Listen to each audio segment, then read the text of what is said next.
Force download allows the printer to accept firmware downloads regardless of previous versions installed or error states on the printer.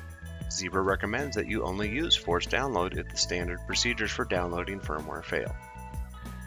Press and hold the top two buttons while turning on the printer to place the printer into a force download mode.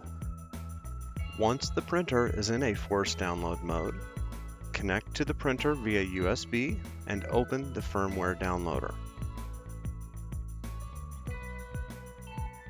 Open the firmware downloader software.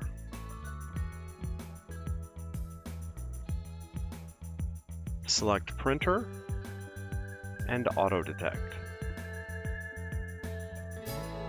Select the printer, right-click, and select Firmware File.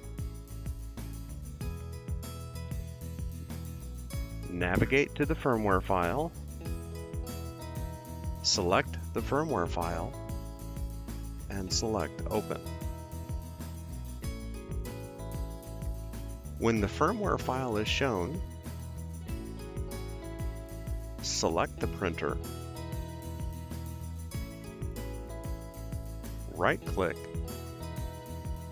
select Download to Selected.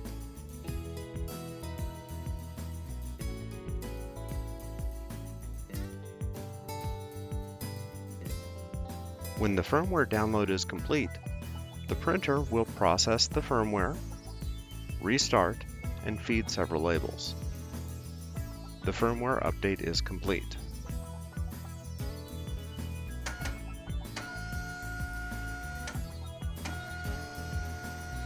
Thanks for watching, and be sure to check out other videos on how to use your ZT230 printer.